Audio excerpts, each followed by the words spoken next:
Anexos a un curso de milagros.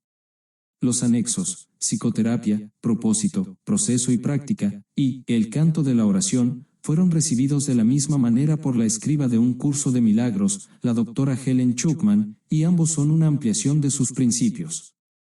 Psicoterapia, que se comenzó en 1973 y se completó en 1975, ofrece un resumen de los principios de curación que nos presentan las enseñanzas del curso. Dos personas se unen para compartir un interés común o meta.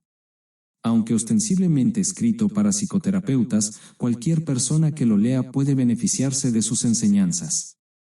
El canto de la oración se recibió en 1977, y sus 3 capítulos condensan las enseñanzas del curso con respecto a la oración, el perdón y la curación. Primero presenta el falso entendimiento que el ego tiene acerca de estos términos, y luego los contrasta con la perspectiva recta del Espíritu Santo. Estos suplementos presuponen un entendimiento básico de las enseñanzas del curso, y son recursos de ayuda para el estudio y la práctica de un curso de milagros. Psicoterapia. Propósito, proceso y práctica. Una ampliación de los principios de un curso de milagros. Introducción. La psicoterapia es la única forma de terapia que existe. Puesto que la mente es lo único que puede enfermar, es, asimismo, lo único que puede ser sanado. Solo la mente tiene necesidad de curación. Esto no parece ser así, pues las manifestaciones de este mundo ciertamente parecen reales. Por ello, la psicoterapia es necesaria para que el individuo comience a cuestionar la realidad de estas. En algunos casos puede comenzar a abrir su mente sin ayuda profesional, pero incluso entonces es siempre algún cambio en su manera de percibir las relaciones interpersonales lo que le permitirá hacerlo. Algunas veces necesita una relación más estructurada y extensa con un terapeuta oficial. En ambos casos, la tarea es la misma. Al paciente se le debe ayudar a cambiar de parecer acerca de la, entre comillas, realidad de las ilusiones. 1. El propósito de la psicoterapia. Dicho llanamente, el propósito de la psicoterapia es eliminar los obstáculos a la verdad. Su finalidad es ayudar al paciente a abandonar el sistema fijo de creencias ilusorias que alberga, y empezar a reconsiderar la falsa relación de causa y efecto sobre la que descansa dicho sistema. Nadie en este mundo se escapa del miedo, pero todo el mundo puede reconsiderar sus causas y aprender a evaluarlas correctamente. Dios ha dado a todos un maestro cuya sabiduría y ayuda sobrepasan ampliamente cualquier aportación que un terapeuta terrenal pueda ofrecer. No obstante, hay momentos y situaciones en los que una relación terrenal paciente-terapeuta se convierte en la manera a través de la cual él ofrece a ambos sus más preciados regalos. ¿Qué mejor propósito podría tener una relación que el de invitar al Espíritu Santo a formar parte de ella y otorgar su magno regalo de regocijo? ¿Qué meta más elevada puede haber para cualquiera que aprender a invocar a Dios y oír su respuesta? ¿Y qué objetivo más trascendente que el de evocar el camino, la verdad y la vida, y recordar a Dios? Contribuir a que esto tenga lugar es el auténtico propósito de la psicoterapia. ¿Podría haber algo más santo? Pues la psicoterapia, si se entiende correctamente, enseña lo que es el perdón y ayuda al paciente a reconocerlo y a aceptarlo, y en su curación, el terapeuta es perdonado junto con él. Todo aquel que necesita ayuda, sin importar la forma de su desasosiego, se está atacando a sí mismo, y, consecuentemente, su paz interior sufre. Estas tendencias a menudo se describen como autodestructivas, y, con frecuencia, el mismo paciente las considera así. De lo que no se da cuenta, y necesita aprender, es que ese yo, que puede atacar y también ser atacado, es un concepto que él mismo inventó. Aún más, lo atesora, lo defiende, y en ocasiones, incluso, está dispuesto a sacrificar su vida por él, pues lo considera su propio ser. Ve a ese yo, a merced de otros, reaccionando a fuerzas externas tal como éstas exigen, e indefenso ante el poderío del mundo. La psicoterapia, entonces, debe restablecer en su conciencia la capacidad de poder tomar sus propias decisiones. Debe llegar a estar dispuesto a invertir su manera de pensar y a entender que, aquello que él creyó que proyectaba sus efectos sobre él, fue causado por sus propias proyecciones sobre el mundo, y, por ende, el mundo que ve, no existe. Hasta que no acepte esto, al menos en parte, el paciente no podrá considerarse a sí mismo como verdaderamente capaz de tomar decisiones, y luchará contra su libertad al creer que es su esclavitud. El paciente no necesita creer que la verdad es Dios para avanzar en el camino de la salvación, pero debe comenzar a distinguir la verdad de la ilusión, reconociendo que no son lo mismo, así como estar paulatinamente más dispuesto a ver las ilusiones como algo falso, y a aceptar que la verdad es verdad. A partir de ahí, su maestro lo llevará tan lejos como él esté dispuesto a ir. La psicoterapia tan solo puede ahorrarle tiempo. El Espíritu Santo utiliza el tiempo como lo estima más conveniente, y nunca se equivoca. La psicoterapia, bajo su dirección, es uno de los medios que emplea para ahorrar tiempo y para preparar maestros adicionales para su obra. La ayuda que él comienza y dirige es ilimitada. Sea cual sea la ruta que el Espíritu Santo elija, toda psicoterapia conduce finalmente a Dios, mas esta decisión se le deja a él. Todos somos sus psicoterapeutas, pues quiere que todos seamos sanados en él. 2. El proceso de la psicoterapia. Introducción. La psicoterapia es un proceso que cambia la manera en que uno se ve a sí mismo. En el mejor de los casos, este nuevo yo es un concepto más benévolo de uno mismo, pero no se puede esperar que la psicoterapia establezca lo que es real, esa no es su función. Si consigue abrirle paso a la realidad, ya ha logrado el máximo éxito posible. Su única función consiste, en última instancia, en ayudar al paciente a lidiar con un error fundamental, la creencia de que la ira le puede proporcionar algo que él realmente desea, y de que, al justificar el ataque, se está protegiendo a sí mismo. En la medida en que llegue a darse cuenta de que eso es un error, en esa misma medida se ha salvado.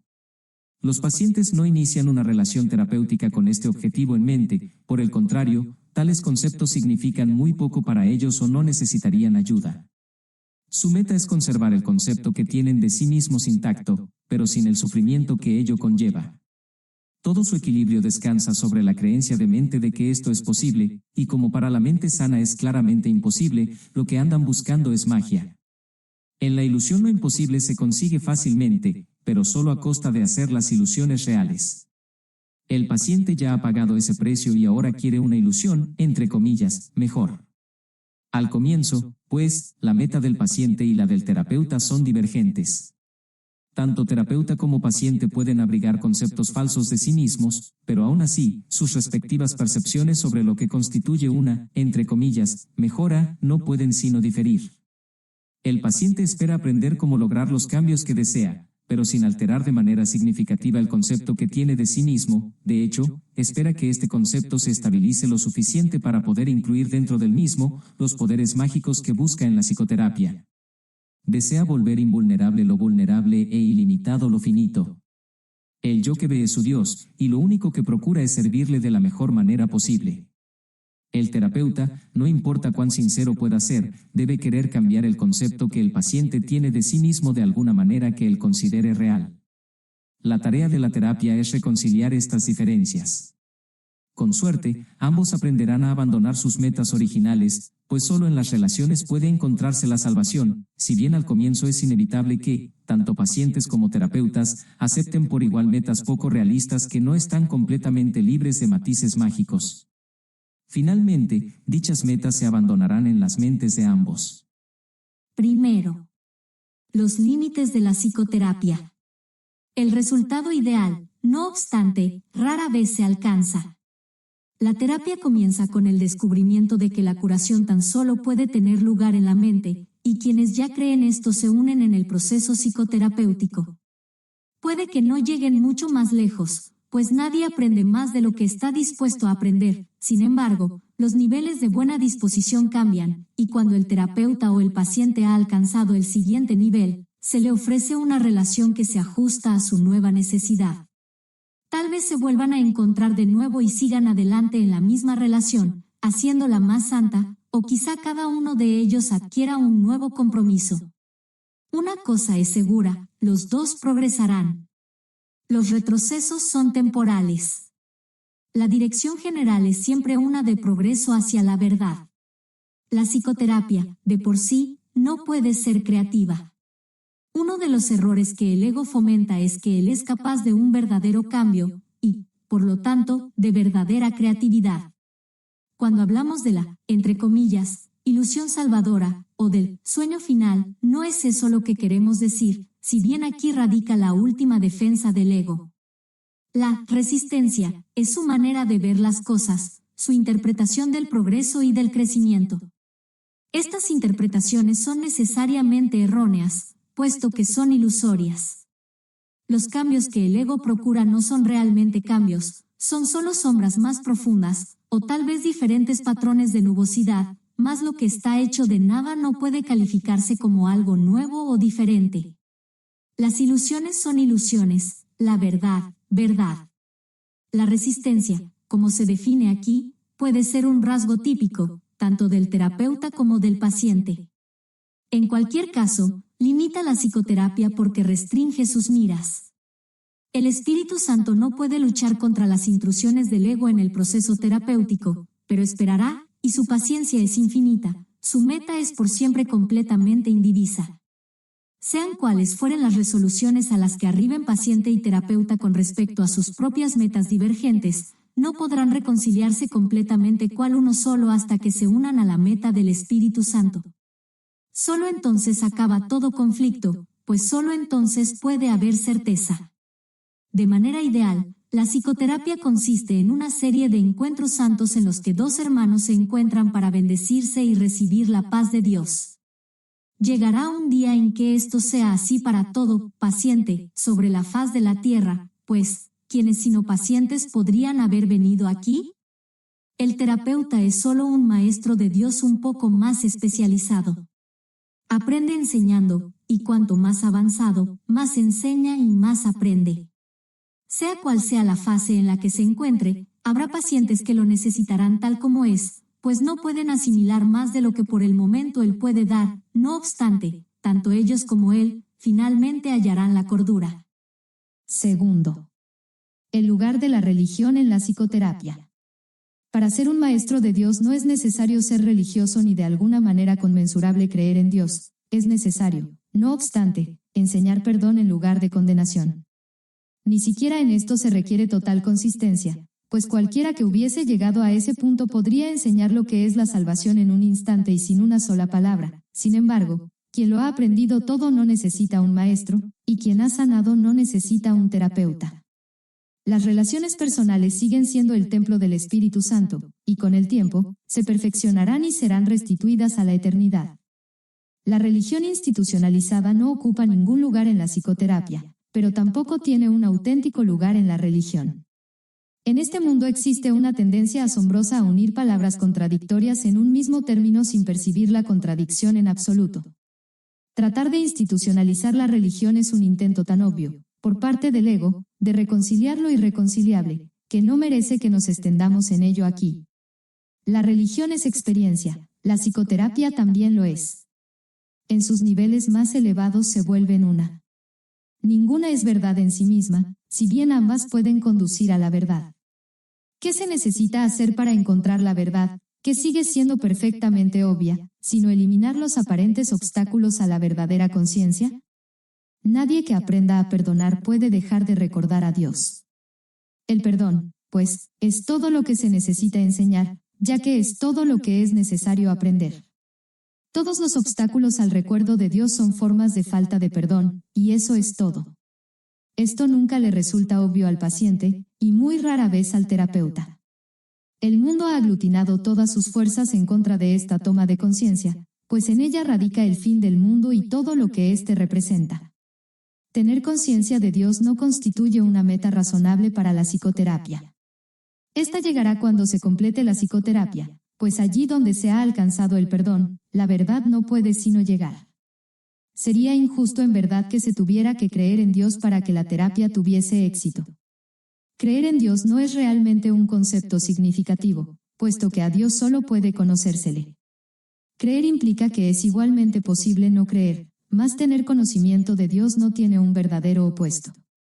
No conocer a Dios es no tener conocimiento, y es a esto a lo que conduce toda falta de perdón. Sin conocimiento, uno solo puede tener creencias.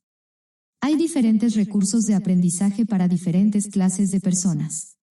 Algunas formas de religión no tienen nada que ver con Dios, y algunas formas de psicoterapia no tienen nada que ver con la curación. Mas, si alumno y maestro se unen para compartir una misma meta, Dios entrará a formar parte de su relación porque se le invitó. De igual modo, la unión de propósitos entre paciente y terapeuta restituye el lugar de Dios a un primer plano, primero a través de la visión de Cristo, y luego a través del recuerdo de Dios mismo. El proceso psicoterapéutico es el retorno a la cordura. Maestro y alumno, terapeuta y paciente, están todos dementes, pues, de lo contrario, no estarían aquí.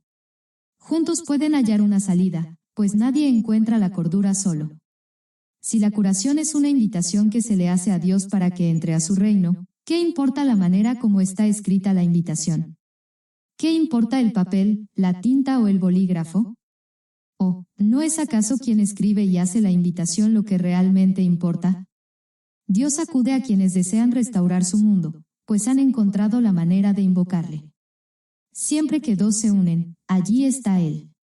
Sea cual sea el propósito que tengan es irrelevante, mas para triunfar tienen que compartirlo completamente. Es imposible compartir un objetivo que Cristo no haya bendecido, pues lo que no se ve a través de sus ojos está demasiado fragmentado para poder tener sentido. De la misma manera en que la verdadera religión cura, la verdadera psicoterapia debe ser religiosa. Existen muchas formas de ambas, pues ningún buen maestro utiliza el mismo enfoque con todos sus alumnos. Por el contrario, escucha pacientemente a cada uno y lo deja formular su propio programa de estudios, no la meta de este, sino la manera en que mejor puede alcanzar el objetivo que dicho programa establece para él. Puede que el maestro no crea que Dios forma parte de la enseñanza. Tal vez el psicoterapeuta no entienda que la curación procede de Dios, no obstante, pueden triunfar allí, donde muchos que creen haber encontrado a Dios, fracasan. ¿Qué debe hacer el maestro para asegurarse de que el aprendizaje tenga lugar?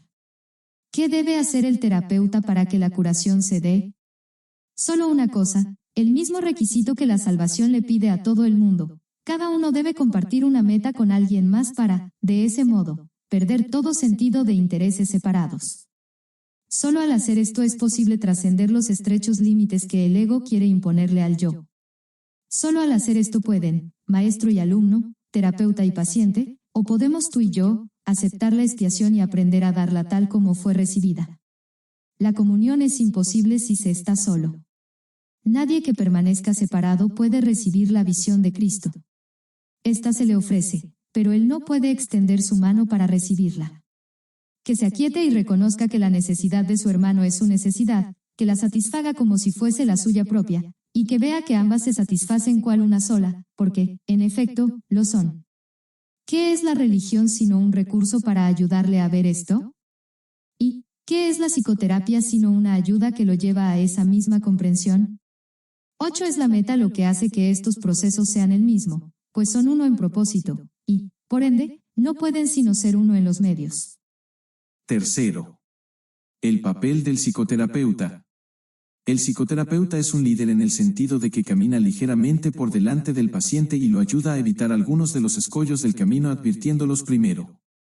Lo ideal es que también sea un seguidor, pues hay uno que debe caminar delante de él para proporcionarle la luz con la que poder ver. Sin este, tanto psicoterapeuta como paciente no harían sino dar tumbos a ciegas sin llegar a ninguna parte, mas, si el objetivo es la curación, es imposible que aquel esté totalmente ausente, es posible, no obstante, que no se le reconozca. Así pues, la tenue luz que en ese caso se puede aceptar es todo de lo que se dispone para iluminar el camino hacia la verdad. La curación está restringida, tanto por las limitaciones del psicoterapeuta, como por las del paciente. El objetivo del proceso es, por lo tanto, trascender esos límites. Ninguno de los dos puede hacer esto por su cuenta, pero cuando se unen se les proporciona el potencial para trascender toda limitación. La medida de su éxito depende ahora de cuánto de ese potencial estén dispuestos a utilizar. Al principio, la buena voluntad puede proceder de cualquiera de ellos, y según el otro la comparta, aumentará. Su progreso se convierte en un asunto de decisión. Pueden llegar casi hasta el cielo, o no alejarse más que a 1 o 2 pasos del infierno. Es muy posible que la psicoterapia parezca fracasar, incluso es posible que el resultado parezca un retroceso, pero al final siempre se produce algún grado de éxito. Hay uno que pide ayuda, hay otro que escucha y responde tratando de ayudar, esa es la fórmula de la salvación y no puede sino curar. Lo único que puede interferir en la curación perfecta son objetivos divididos. Un terapeuta completamente desprovisto de ego podría curar al mundo sin una sola palabra, simplemente por el hecho de estar ahí. Nadie necesitaría verlo o hablar con él o, incluso, saber de su existencia, su sola presencia es suficiente para curar. El terapeuta ideal es uno con Cristo, si bien la curación es un proceso, no un hecho. El terapeuta no puede progresar sin el paciente, y el paciente no está listo para recibir a Cristo o, de lo contrario, no podría estar enfermo. En cierto sentido, el psicoterapeuta desprovisto de ego es una abstracción que se encuentra al final del proceso de curación, demasiado avanzado para creer en la enfermedad y demasiado cerca de Dios para poder conservar los pies sobre la tierra. Ahora puede ayudar a través de aquellos que necesitan ayuda, pues de esta manera lleva a cabo el plan establecido para la salvación. El psicoterapeuta se convierte en el paciente, al trabajar a través de otros pacientes para expresar sus pensamientos a medida que los recibe de la mente de Cristo. Cuarto. El proceso de la enfermedad.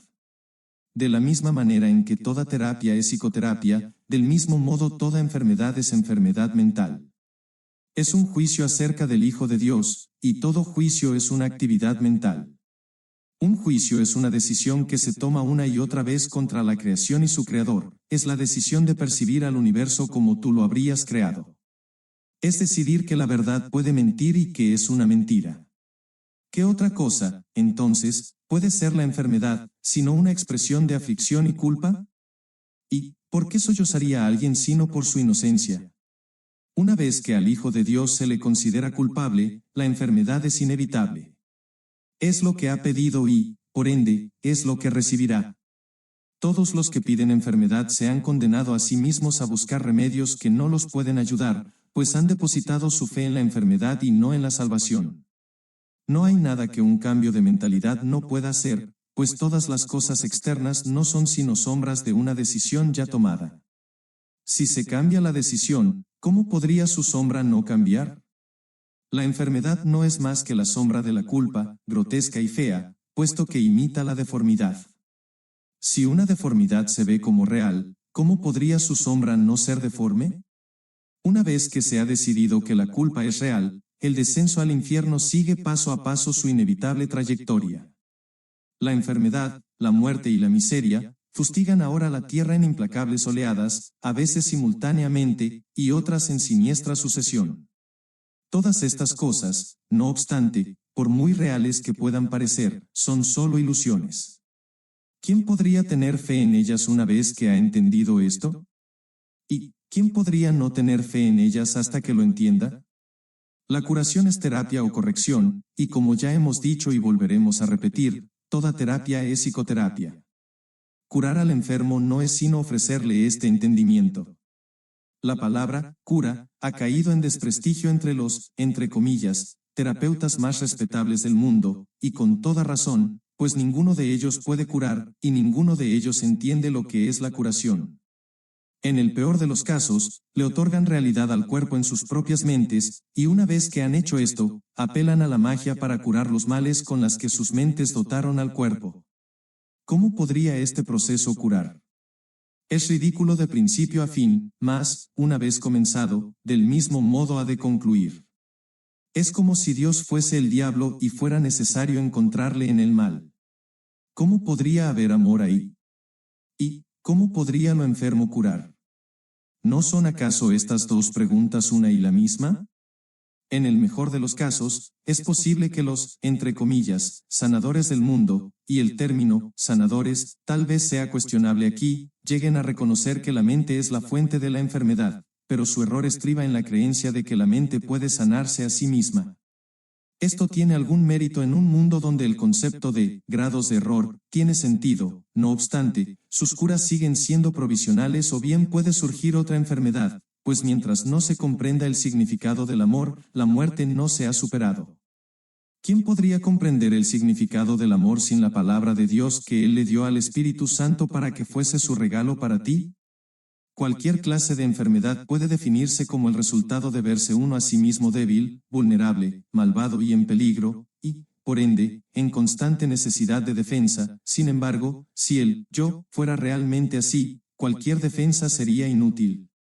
Las defensas que se procuran, por lo tanto, no pueden sino ser mágicas.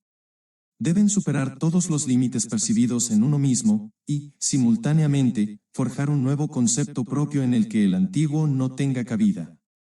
En resumen, el error se acepta como real y se lidia con él mediante ilusiones. Al haberse llevado la verdad al ámbito de las ilusiones, la realidad se ha vuelto una amenaza y se percibe como algo malvado. El amor se vuelve temible porque la realidad es amor. De este modo se cierra el círculo contra las, entre comillas, incursiones de la salvación. La enfermedad es, por lo tanto, un error que necesita corrección. Como ya hemos subrayado, la corrección no puede tener lugar justificando el error primero y luego pasándolo por alto. Si la enfermedad fuese real, en verdad no podría pasarse por alto, pues obviar la realidad es demencia. No obstante, el propósito de la magia es hacer que las ilusiones sean verdad mediante una percepción falsa. Esto no puede curar porque se opone a la verdad.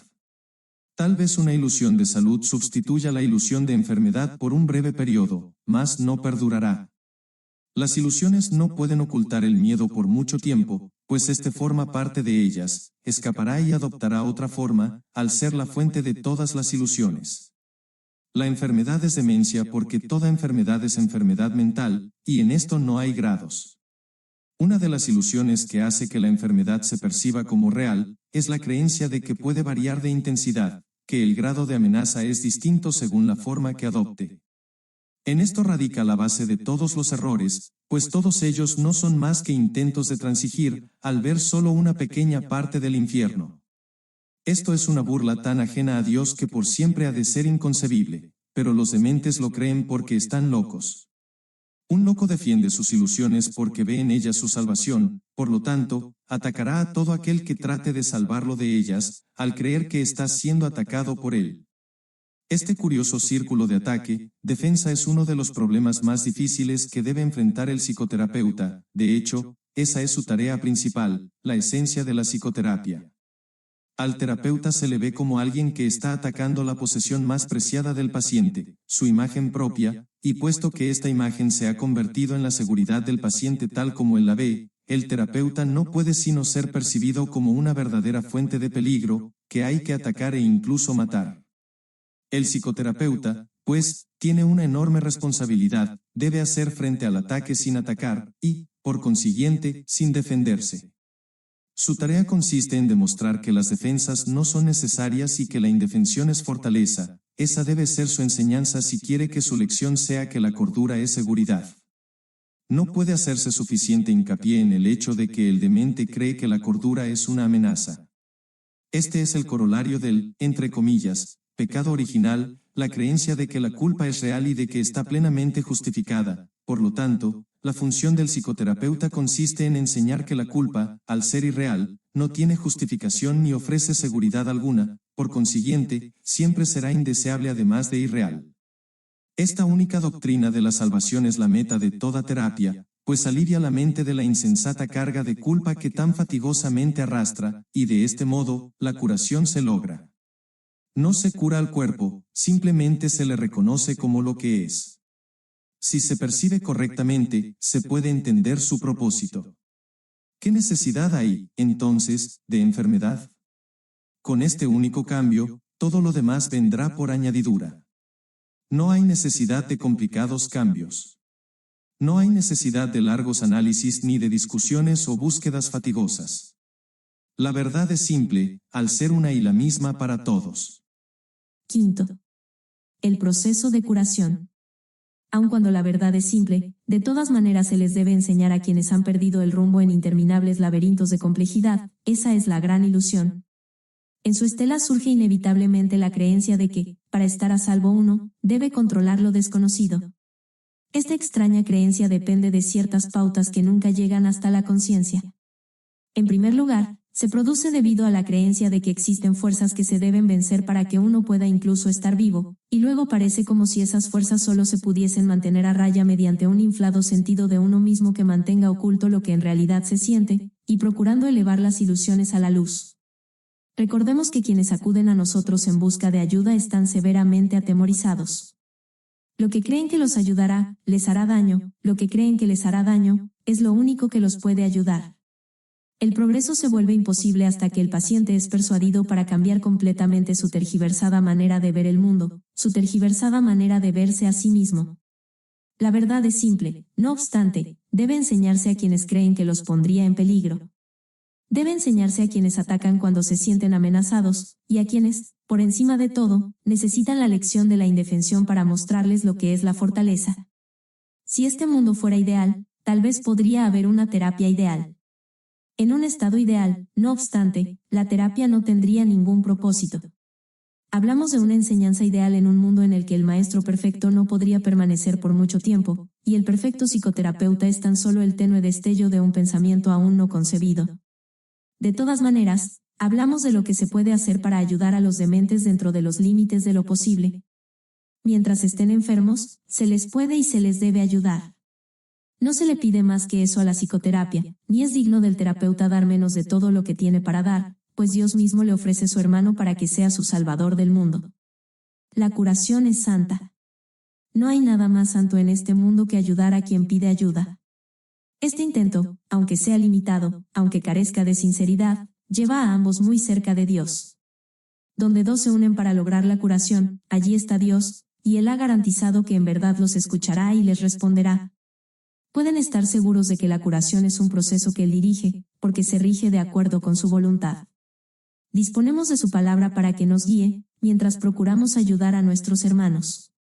No olvidemos que, por nosotros mismos no podemos hacer nada, y apoyémonos en una fuerza que está más allá de nuestro limitado alcance con respecto a que debemos enseñar y a que debemos aprender. Un hermano que busca ayuda puede brindarnos regalos que exceden, en mucho, lo más elevado que se pueda percibir en sueño alguno, nos ofrece la salvación, pues viene a nosotros como Cristo y Salvador. Lo que pide, lo está pidiendo Dios a través de Él, y lo que hacemos por Él, se convierte en el regalo que le hacemos a Dios. La sagrada petición de ayuda que el Santo Hijo de Dios hace en su percibido infortunio, el Padre no puede dejar de contestarla. Él necesita, no obstante, una voz a través de la cual pronunciar su santa palabra, una mano con la que alcanzar a su Hijo y tocar su corazón. En semejante proceso, ¿quién no se curaría? Esta interacción santa es el plan de Dios mismo, por medio del cual, su Hijo es salvado. Dos se han unido y Dios cumple sus promesas. Los límites impuestos, tanto por el paciente como por el terapeuta, ya no cuentan, pues la curación ha comenzado. Lo que ellos deben comenzar, el Padre lo completará, pues nunca ha pedido otra cosa que la más mínima muestra de buena voluntad, el más pequeño de los avances, y el más leve susurro de su nombre. Pedir ayuda, en la forma que sea, es apelar a Él. Dios enviará su respuesta a través del terapeuta que mejor pueda servir a su Hijo en su actual necesidad. Tal vez la respuesta no parezca ser un regalo del cielo, puede, incluso, parecer un empeoramiento y no una ayuda, no obstante, no seamos nosotros quienes juzguemos el resultado. En alguna parte todos los dones de Dios serán recibidos. En el tiempo ningún esfuerzo puede ser en vano. No se nos pide que seamos perfectos cuando intentamos curar. Ya nos hemos engañado si creemos que hay necesidad de curación, y la verdad nos llegará solo a través de alguien que parece compartir nuestro sueño de enfermedad. Ayudémosle a perdonarse a sí mismo por todas las transgresiones por las que se condenaría sin causa alguna. Su curación es la nuestra, y según veamos su impecabilidad brillar a través del velo de culpa que cubre al Hijo de Dios, contemplaremos en él la faz de Cristo y comprenderemos que no es sino la nuestra. Permanezcamos en silencio ante la voluntad de Dios y hagamos lo que ésta ha dispuesto que debemos hacer. Solo hay una manera de llegar allí donde comenzaron todos los sueños, y es ahí donde los dejaremos para marcharnos en paz para siempre. Si oyes la petición de ayuda de un hermano, respóndele, será a Dios a quien respondes, pues lo invocaste. No hay otra manera de oír su voz, no hay otra manera de buscar a su Hijo, no hay otra manera de encontrar tu ser. La curación es santa, ya que el Hijo de Dios retorna al cielo a través de su tierno abrazo, pues la curación le dice, por medio de la voz que habla por Dios, que todos sus pecados le han sido perdonados. Sexto. La definición de la curación. El proceso de la psicoterapia se puede definir, entonces, simplemente como perdón, pues ninguna curación puede ser otra cosa. Quienes no perdonan están enfermos, al creer que no han sido perdonados. El aferrarse a la culpa, ceñirla estrechamente y ofrecerle refugio, protegerla amorosamente y estar alerta para defenderla, no es otra cosa que una implacable negativa a perdonar. Dios no puede entrar aquí, repiten los enfermos una y otra vez mientras lamentan su pérdida, y, sin embargo, encuentran deleite en ella. La curación tiene lugar una vez que el paciente comienza a oír el canto fúnebre que entona y cuestiona su validez. Hasta que no lo oye, no puede entender que es él quien se lo canta a sí mismo. Oírlo es el primer paso en la recuperación, cuestionarlo debe ser, entonces, su elección. Hay una tendencia, y muy fuerte, por cierto, a oír este canto de muerte solo por un instante y a descartarlo sin haberlo corregido. Estas fugaces tomas de conciencia representan las muchas oportunidades que literalmente se nos brindan para cambiar de melodía. En su lugar podemos oír el sonido de la curación, pero antes debe surgir la buena voluntad de cuestionar la, entre comillas, realidad del canto de condenación. Las extrañas distorsiones que de manera inextricable están entretejidas dentro del concepto del yo, que en sí no es más que una pseudocreación, hacen que ese feo sonido parezca verdaderamente hermoso, más en lugar de esos estrepitosos y desagradables chillidos podría oírse el ritmo del universo, el cántico del ángel heraldo, y otros más. El oído traduce, no oye, el ojo reproduce, no ve. La tarea de ambos es hacer agradable aquello que se invoca, por muy desagradable que pueda ser. Responden a las decisiones de la mente, reproduciendo sus deseos y traduciéndolos a formas aceptables y placenteras. A veces el pensamiento tras la forma se deja entrever, pero solo por un momento, y la mente se asusta y comienza a dudar de su cordura, mas no permite que sus esclavos cambien las formas que contemplan ni los sonidos que oyen. Estos constituyen sus remedios, sus, entre comillas, protectores, contra la demencia. Estos testimonios que los sentidos ofrecen tienen un solo propósito, justificar el ataque, y de esta manera, conservar la falta de perdón sin que se reconozca como tal. Cuando se la ve sin disfraz, resulta intolerable, sin protección no podría perdurar. He ahí donde se atesora toda enfermedad, pero sin reconocer que es así, pues, cuando una falta de perdón no se reconoce, la forma que adopta la hace parecer algo distinto. Ahora es ese, algo distinto, lo que parece aterrorizar, pero no es el algo distinto, lo que puede ser sanado, no está enfermo y no necesita remedio alguno. Concentrar tus esfuerzos curativos en ello es inútil. ¿Quién podría curar lo que no está enfermo y hacer que se recupere? La enfermedad adopta muchas formas y lo mismo hace la falta de perdón. Las formas que adopta una no hacen sino reproducir las formas que adopta la otra, pues son la misma ilusión. Tan fielmente la una se traduce a la otra, que un estudio riguroso de la forma que adopta una enfermedad revela claramente la forma de falta de perdón que representa. No obstante, ver esto no produce una curación, esta se logra mediante un solo reconocimiento, que solo el perdón cura una falta de perdón, y que solo una falta de perdón puede ser el origen de cualquier clase de enfermedad. Darse cuenta de eso es la meta final de la psicoterapia. ¿Cómo se alcanza? El terapeuta ve en el paciente todo aquello que él no se ha perdonado a sí mismo, y de esta manera se le da otra oportunidad de verlo, reevaluarlo y perdonarlo. Cuando esto ocurre, ve sus pecados desaparecer en un pasado que ya no está aquí. Hasta que no lo haga, no podrá sino pensar que el mal lo hace ya aquí y ahora. El paciente es la pantalla sobre la que el terapeuta proyecta sus pecados, permitiéndole, así, deshacerse de ellos, mas si conserva un pequeño aspecto del pecado que está percibiendo, su liberación es parcial y no está asegurada. Nadie se cura solo, este es el feliz canto que la salvación entona a todo aquel que oye su voz. Nunca serán suficientes las veces que esta afirmación deba ser recordada por todos aquellos que se consideran terapeutas. No hay otra manera de ver a sus pacientes salvo como los portadores del perdón, pues son ellos quienes vienen a demostrar su impecabilidad ante ojos que aún creen que el pecado existe y que se puede ver, mas la prueba de la impecabilidad, vista en el paciente y aceptada en el terapeuta, le ofrece a la mente de ambos un convenio en el que se encuentran, se unen y se hacen uno. Séptimo. La relación ideal paciente-terapeuta. ¿Quién es, entonces, el terapeuta y quién, el paciente? Al final, todo el mundo desempeña ambos papeles. Quien necesita curación debe curar. Médico, cúrate a ti mismo. ¿Quién más, si no, necesita curarse? ¿Y quién más, si no tú, tiene necesidad de curación? Cada paciente que acude a un terapeuta le ofrece a éste la oportunidad de curarse a sí mismo, por lo tanto, es su terapeuta. Cada terapeuta debe aprender a curarse de cada paciente que acude a él, de esta manera el terapeuta se convierte en el paciente. Dios no sabe nada de separación, lo único que sabe es que tiene un hijo. Su conocimiento se ve reflejado en la relación ideal paciente-terapeuta. Dios acude a quien lo llama, y éste se reconoce a sí mismo en él. Piensa detenidamente, maestro y terapeuta, por quién oras y quién es el que necesita curación, pues la terapia es oración, y la curación es su mira y su resultado. ¿Qué es la oración sino la unión de mentes en una relación en la que Cristo puede entrar a formar parte? Esa es su morada a la que la psicoterapia lo invita. ¿Qué sentido tiene la curación de un síntoma si siempre hay otro que se puede elegir? Mas, una vez que Cristo ha entrado, ¿qué otra elección hay, salvo permitir que se quede? No hay necesidad de más, pues eso es todo. Ahí está la curación, la felicidad y la paz. Estos son los síntomas de la relación ideal paciente-terapeuta, que reemplazan a aquellos con los que el paciente llegó cuando vino pidiendo ayuda.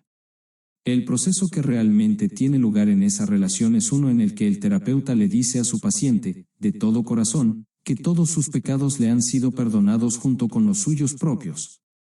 ¿Qué diferencia hay entre la curación y el perdón? Solo Cristo perdona, pues conoce su total falta de pecado. Su visión sana la percepción y la enfermedad desaparece, pues, una vez que su causa ha sido eliminada, no vuelve a presentarse más. Para que esto tenga lugar, no obstante, se necesita la ayuda de un terapeuta muy avanzado, capaz de unirse al paciente en una relación santa en la que todo sentido de separación finalmente se supera. Para ello se requiere una cosa y solo una, que el terapeuta no se confunda a sí mismo con Dios en modo alguno. Todo, sanador no sanado, cae en esta confusión fundamental de una u otra forma, al considerarse su propio creador en lugar de creado por Dios. Rara vez, si acaso, es esta una confusión de la que es consciente, o el sanador no sanado se convertiría instantáneamente en un maestro de Dios y consagraría su vida a la verdadera curación. Antes de llegar a este punto pensó que estaba a cargo del proceso terapéutico y que, por lo tanto, era responsable de sus resultados. Los errores del paciente se convirtieron, así, en sus fracasos, y la culpa se convirtió en la envoltura, obscura y férrea, de lo que debía ser la santidad de Cristo. La culpabilidad es inevitable para quienes se valen de su propio juicio al tomar decisiones, pero es imposible para aquellos a través de los cuales habla el Espíritu Santo. Eliminar la culpa es el verdadero objetivo de la terapia y el evidente objetivo del perdón. En esto su unicidad se puede apreciar claramente, mas, ¿cómo podría experimentar el final de la culpa quien se siente responsable de su hermano en el papel de guía suyo? Tal función presupone un conocimiento que nadie aquí puede poseer, una certeza del pasado, del presente y del futuro, así como de todos los efectos que en ellos puedan ocurrir. Solo desde esta perspectiva omnisciente podría ser posible semejante función, mas ninguna percepción es omnisciente, ni es el diminuto yo de uno solo contra el universo capaz de asumir que posee tal sabiduría, excepto en la locura. Que muchos terapeutas están locos es obvio, ningún sanador no sanado puede estar completamente cuerdo. Es tan demente negarte a aceptar una función que Dios te ha encomendado, como lo es inventar una que Él no te dio. El terapeuta avanzado en ningún caso puede dudar del poder que hay en él, ni tampoco de la fuente de ese poder. Comprende que todo poder en la tierra y en el cielo le pertenece por ser quien es, y él es quien es, debido a su Creador, cuyo amor reside en él y quien jamás puede fallar. Piensa en lo que esto significa, los regalos de Dios son suyos para darlos. Sus pacientes son los santos de Dios, quienes invocan su santidad para hacerla suya, y según Él se la concede, ellos contemplan la radiante faz de Cristo que, a su vez, los contempla a ellos. Los terapeutas de mentes, al creer que son Dios, no temen ofrecer debilidad al Hijo de Dios, y por esa razón, lo que ven en Él ciertamente los atemoriza. El sanador no sanado no puede evitar sentir miedo de sus pacientes, y sospecha de su lealtad por la traición que ve en sí mismo. Intenta curar, y en ocasiones tal vez lo consiga, pero su éxito será limitado y de corta duración. No ve a Cristo en quien acude a Él. ¿Qué respuesta puede dar a uno que parece un extraño, ajeno a la verdad y pobre en sabiduría, desprovisto del Dios que le debe ser dado? Terapeuta, contempla a tu Dios en tu paciente, pues lo que veas será tu respuesta. Piensa en lo que en realidad significa la unión de dos hermanos, y luego olvídate del mundo y de todos sus míseros triunfos, así como de sus sueños de muerte. Todos son uno y lo mismo, y ahora nada puede recordarse del mundo de la culpa. La habitación se transforma en un templo, y la calle, en un torrente de estrellas que suavemente se desliza más allá de todos los sueños enfermizos. La curación se ha dado, pues lo que es perfecto no necesita curación, y, ¿qué puede necesitar perdón allí donde no hay pecado? Siéntete agradecido, terapeuta, de que puedas contemplar cosas como estas solo con entender tu verdadero papel. Si no lo haces, habrás negado que Dios te creó, y, por ende, no sabrás que eres su hijo. ¿Quién es tu hermano ahora? ¿Qué santo puede venir para llevarte con él a casa? Has perdido el rumbo. ¿Cómo puedes ahora esperar ver en él una respuesta que te has negado a dar? Cura y cúrate, no hay otra alternativa que pueda jamás conducir a la paz. Deja entrar a tu paciente, pues viene a ti de parte de Dios. ¿No es acaso su santidad suficiente para despertar en ti tu memoria de él? 3. La práctica de la psicoterapia, primero. La selección de pacientes. Todo aquel que se te envía es tu paciente. Esto no significa que seas tú quien lo selecciona o el que decide el tipo de tratamiento adecuado, pero sí significa que nadie viene a ti por error. No hay errores en el plan de Dios.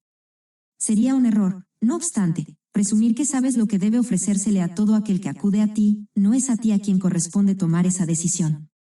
Tienes la tendencia a creer que continuamente se te está pidiendo algún sacrificio en beneficio de aquellos que vienen a ti, de ninguna manera podría ser esto cierto.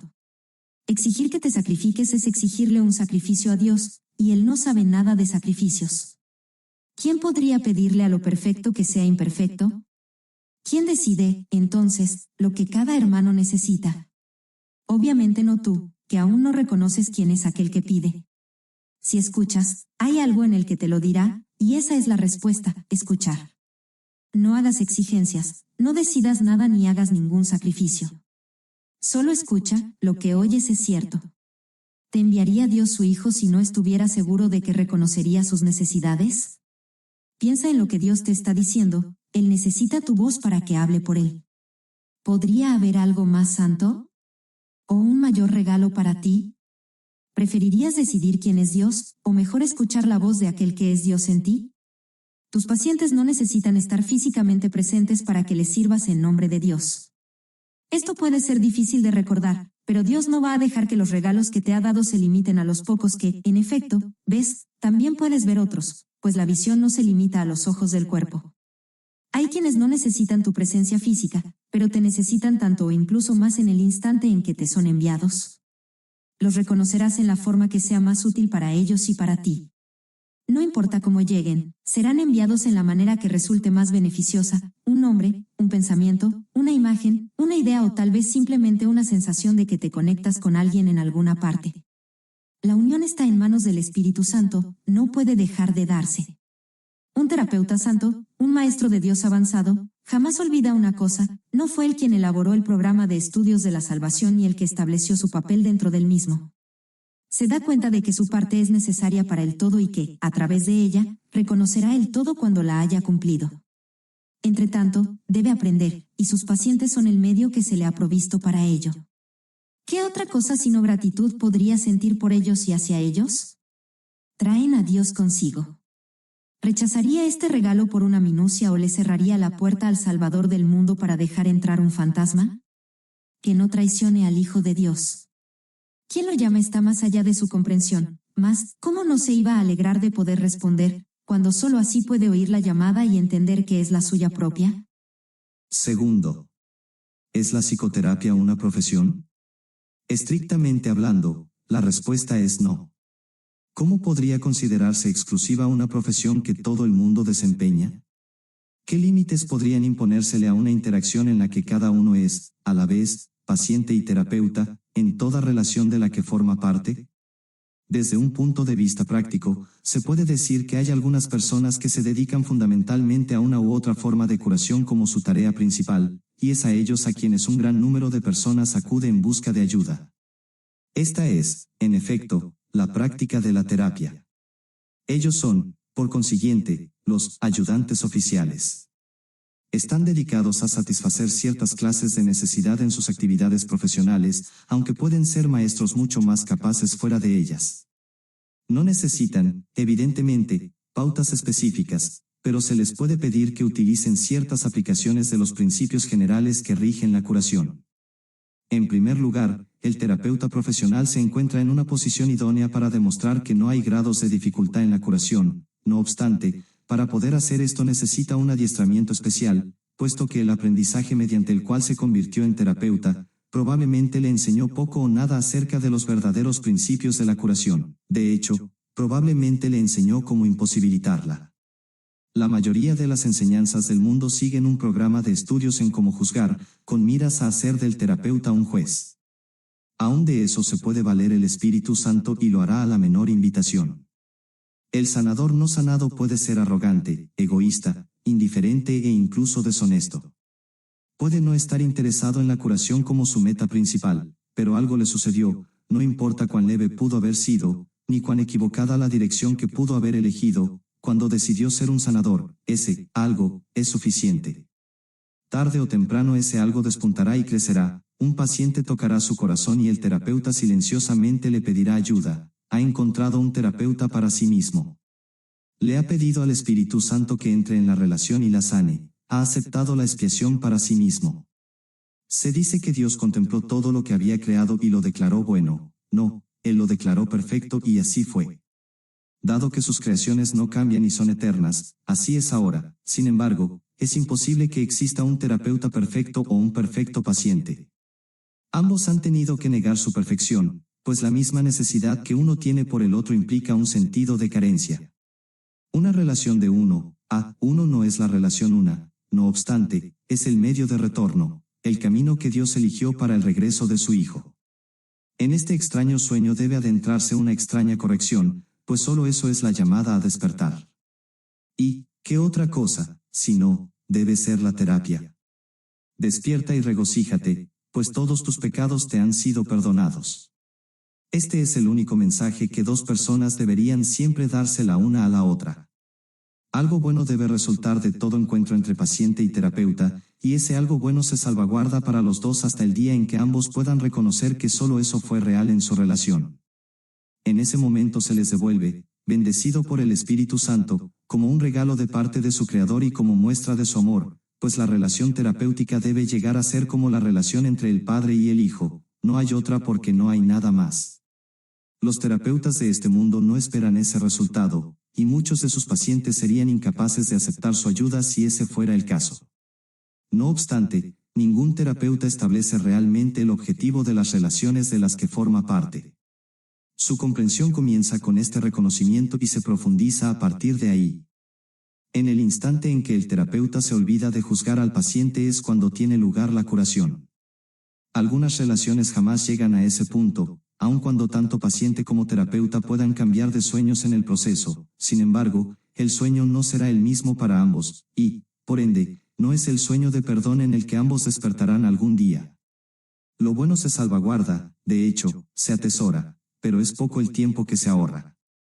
Los nuevos sueños perderán su atracción temporal y se convertirán en sueños de miedo, que es el contenido de todos los sueños. No obstante, ningún paciente puede aceptar más de lo que está listo para recibir, y ningún terapeuta puede ofrecer más de lo que cree tener. Por lo tanto, hay un lugar para todas las relaciones de este mundo, y aportarán tanto bien como cada una pueda aceptar y utilizar. De todos modos, la curación tiene lugar cuando cesa todo juicio, porque solo entonces se puede entender que no hay grados de dificultad en la curación. Este entendimiento es crucial para el sanador sanado. Ha aprendido que no es más difícil despertar a un hermano de un sueño que de otro. Ningún terapeuta profesional puede mantener este entendimiento todo el tiempo en su mente y ofrecerlo a todo el que acude a él. Hay algunos en este mundo que casi lo han logrado, pero no han aceptado el regalo del todo para, de este modo, poder permanecer aquí y dejar que su comprensión permanezca en la tierra hasta el final de los tiempos. Realmente no se les debe llamar terapeutas profesionales, son los santos de Dios, son los salvadores del mundo. Su imagen ha de permanecer porque así lo eligieron, ocupan el lugar de otras imágenes y su ayuda llega en forma de tiernos sueños. Una vez que el terapeuta profesional se ha dado cuenta de que las mentes están unidas, puede también reconocer que el concepto de grados de dificultad en la curación no tiene sentido. No obstante, mucho antes de llegar a este entendimiento en el tiempo, puede encaminarse en dirección a él. Son muchos los instantes santos que pueden ser suyos a lo largo del camino. Una meta marca el final de una jornada, no el comienzo, y según una meta se alcanza, otra puede vislumbrarse más adelante. La mayoría de los terapeutas profesionales apenas se encuentran al comienzo de la fase inicial de la primera jornada. Incluso aquellos que han comenzado a comprender lo que deben hacer, pueden aún oponerse a dar el primer paso. Sin embargo, todas las leyes de la curación pueden ser suyas en un solo instante. La jornada no es larga, excepto en sueños. El terapeuta profesional posee una ventaja que puede ahorrarle una enorme cantidad de tiempo si la usa adecuadamente. Ha elegido una senda en la que existe una gran tentación a hacer mal uso de su papel. Si escapa de la tentación de asumir una función que no le ha sido dada, podrá superar muchos obstáculos a la paz con bastante rapidez. Para entender que no hay grados de dificultad en la curación, tiene que reconocer también su igualdad con el paciente. No hay términos medios en esto. O bien, son lo mismo, o bien, no lo son. Los intentos de los terapeutas de transigir con respecto a esto son extraños en verdad. Algunos utilizan la relación únicamente con el fin de coleccionar cuerpos para que les rindan culto en sus santuarios, y ven esto como una curación. Muchos pacientes, también, consideran este extraño procedimiento como la salvación. Aún así, en cada encuentro hay uno que dice, hermano mío, elige de nuevo. No olvides que cualquier forma de especialismo debe ser defendida, y lo será. El terapeuta que camina sin defensas dispone de la fortaleza de Dios, pero el terapeuta que anda a la defensiva ha perdido de vista la fuente de su salvación, él ni ve ni oye. ¿Cómo puede, entonces, enseñar? Puede hacerlo porque la voluntad de Dios es que él ocupe su puesto en el plan para la salvación, porque es la voluntad de Dios que ayude a su paciente a unirse a él allí, y porque su incapacidad de ver y oír no limita al Espíritu Santo en modo alguno, excepto en el tiempo, pues en el tiempo puede haber un gran intervalo entre el ofrecimiento y la aceptación de la curación. Este es el velo que cubre la faz de Cristo, pero no puede ser sino una ilusión, porque el tiempo no existe y la voluntad de Dios ha sido siempre exactamente como es. Tercero. La cuestión del pago. Nadie puede pagar por la terapia, pues toda curación es de Dios y Él no pide nada. Sin embargo, es parte de su plan que el Espíritu Santo se valga de todo en este mundo para ayudar a que el plan se lleve a cabo. Incluso un terapeuta avanzado tiene algunas necesidades terrenales mientras esté aquí. Si necesita dinero, se le dará, no como pago, sino para ayudarlo a desempeñar mejor su función dentro del plan. El dinero no es malo, sencillamente no es nada, pero nadie aquí puede vivir sin ilusiones, pues aún debe esforzarse en lograr que la última ilusión sea aceptada por todo el mundo y en todas partes. En este único propósito tiene una magna función y es para lo que vino. Permanece aquí solo para eso, y mientras esté aquí, se le dará todo lo que pueda necesitar. Solo un sanador no sanado intentaría curar por dinero, y en la medida en que le atribuya valor, no tendrá éxito ni encontrará su propia curación en el proceso. Habrá algunas personas a quienes el Espíritu Santo les pida algún tipo de pago para sus propósitos, y habrá otras a quienes no les pida nada. Sin embargo, no debe ser el terapeuta quien tome estas decisiones. Hay una diferencia entre pago y costo. Dar dinero allí donde el plan de Dios quiere que se dé, no supone un costo, pero no darlo donde propiamente se debe dar, supone un costo enorme.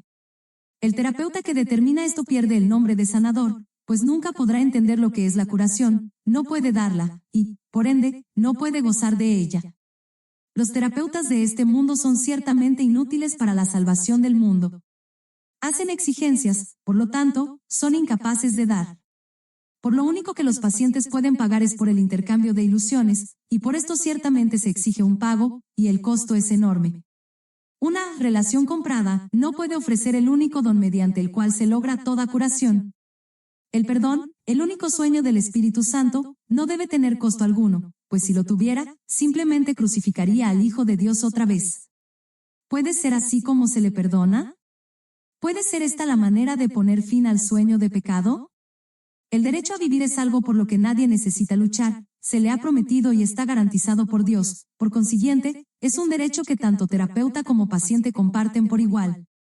si su relación ha de ser santa, lo que uno de ellos necesite el otro se lo dará, lo que a uno le haga falta el otro lo proveerá. Así es como la relación se vuelve santa, pues así es como ambos son sanados. El terapeuta compensa al paciente con su gratitud, lo mismo que el paciente lo compensa a él con la suya. No hay costo para ninguno de los dos, pero ambos se deben gratitud por su liberación del largo aprisionamiento y de la duda. ¿Quién no estaría agradecido por semejante regalo? ¿Y quién podría ni siquiera imaginar que este regalo se puede comprar? Se ha dicho correctamente que a aquel que tiene se le dará. Porque tiene, puede dar, y porque da, se le dará. Esta es la ley de Dios, no la del mundo. De la misma manera ocurre con los sanadores de Dios.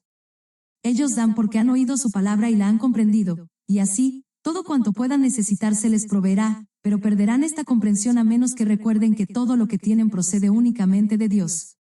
Si creen que necesitan algo de un hermano, ya no podrán reconocerlo como tal, y si hacen esto, desaparece una luz incluso en el cielo. Allí, donde el Hijo de Dios se vuelve contra sí mismo, solo puede contemplar obscuridad. Él mismo ha negado la luz y ahora no puede ver. Hay una regla que siempre debe observarse: no se debe rechazar a nadie porque no pueda pagar, nadie es enviado a otro por casualidad, las relaciones siempre tienen un propósito. Es irrelevante cuál pudo haber sido su propósito antes de que el Espíritu Santo entrase a formar parte de ellas, siempre tienen el potencial de ser su templo, el lugar de reposo de Cristo y la morada de Dios mismo. Todo el que viene ha sido enviado. Tal vez vino para darle a su hermano el dinero que éste necesitaba. Ambos serán bendecidos en este intercambio. Tal vez fue enviado para enseñarle al terapeuta cuán grande es su necesidad de perdón y cuán poco valor tiene el dinero en comparación. Una vez más, ambos son bendecidos. Solo en términos de costo podría uno de ellos tener más, si bien al compartir, todos ganan una bendición sin costo alguno. Esta visión acerca del pago puede parecer poco práctica, y a los ojos del mundo así es, sin embargo, ni uno solo de los pensamientos del mundo es realmente práctico. ¿Qué se gana con ir en pos de ilusiones? ¿Cuánto se pierde al repudiar a Dios? ¿Y sería acaso esto posible? Es, sin duda, poco práctico, afanarse por lo que no es nada e intentar hacer lo imposible.